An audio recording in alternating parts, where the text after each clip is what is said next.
PR stunt పెట్టి అది లంగా ముచ్చలు ప్రచారం చేసి ప్రజలు పట్టరా?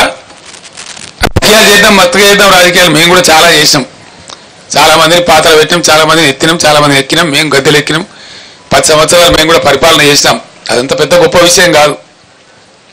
అధికారం వస్తూ ఉంటుంది, పోతూ ఉంటుంది, నథింగ్ గ్రేట్ అబౌట్ ఇట్. కానీ ప్రజలు ఎక్కడ పోవాలా? నీ రాజకీయం నా రాజకీయం అంతా ప్రజలు కదా, ముఖ్యంగా రైతాంగం కదా, గ్రామాలు కదా.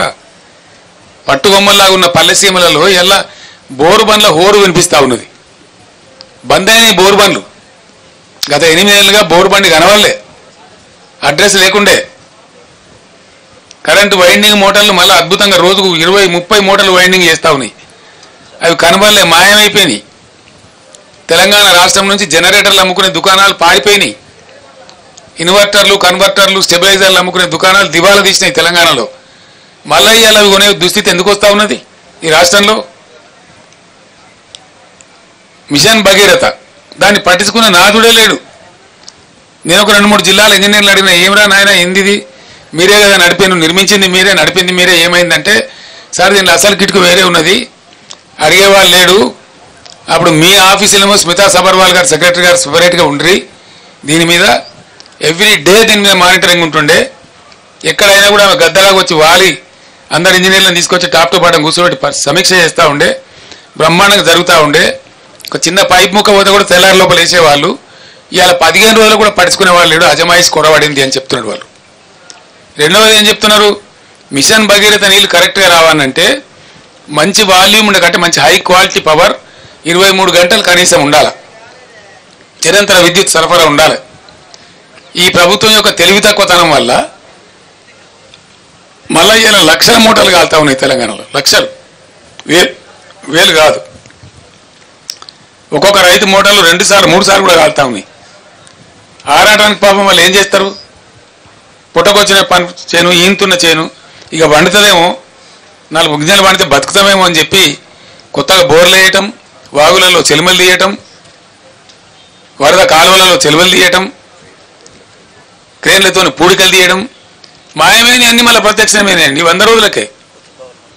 మాయమైన ట్యాంకర్లు ప్రత్యక్షమైనవి, మాయమైన బిందెల మూత ప్రత్యక్షమైంది, మాయమైన మంచినీళ్ళ కొరత ప్రత్యక్షమైంది, మాయమైన కరెంటు కొరత ప్రత్యక్షమైంది, మాయమైనటువంటి క్రేన్లు ప్రత్యక్షమవుతున్నాయి పూడికలు తీయడానికి, మాయమైన బోరుబావులు మళ్ళీ హోరెత్తుకుంటూ తిరుగుతూ ఉన్నాయి. ఇంత లోపలనేనా? జర్ర కేసీఆర్ గల్మ దాటంగానే కట్కేసినట్టే బంద్ అవుతాయా? అంటే ఏమన్నట్టు, ఎందుకు జరుగుతున్నట్టు పరిణామాలు? నేను జోక్గా చెప్తానండి, దయచేసి ఇది సమాజం యొక్క విషయం, ప్రజల యొక్క విషయం. ఇంకా 3 నెలలు గడవాలా, జూన్ చివరికి పోతే తప్ప మళ్ళీ ఈ ఊటలు రావు. అది భగవంతుడు మన నుంచి మంచి వర్షాలు కురిస్తే ఏ జూలై 15కో 20కో మనకు మళ్ళీ ఊటలు వస్తాయి.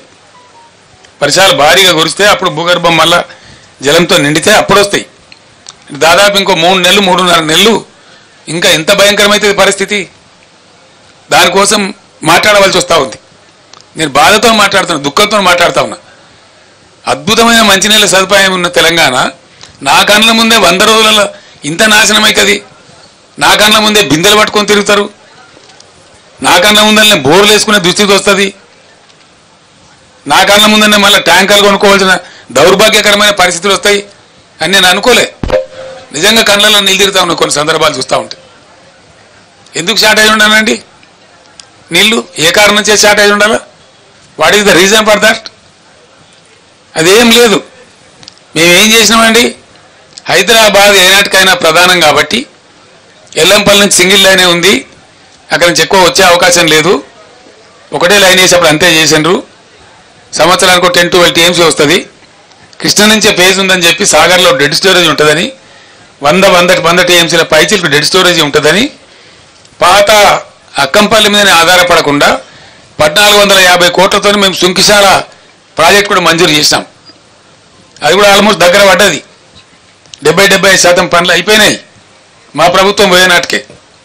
నేను మొన్న కాంట్రాక్టర్ని అడిగిన, ఏమరా ఎంతవరకు వచ్చింది పని అని అడిగితే, సార్ ఈ గవర్నమెంట్ చేయమని చెప్తే మేము 2 నెలల్లో 3 నెలలు చేసి అందిస్తాం సార్ అని చెప్తున్నారు వాళ్ళు. ఒకసారి అది మళ్ళీ కలిసిందంటే బ్రహ్మాండంగా అసలు నీటి సప్లై డోకా ఉండదు. సాగర్లో పూర్తి స్థాయి నీటి మట్టం వాడుకునేటువంటి పరిస్థితి ఉంటుంది, 100 TMCలు ఉంటుంది. కాబట్టి ఇవి ఏం చేయకుండా, ఇవి ఏం పట్టించుకోకుండా, దీని మీద సమీక్షలు లేకుండా అడగోలు మాటలు అడగోలు పిచ్చి ప్రచారాలు చేసుకుంటా ఎంతసేపు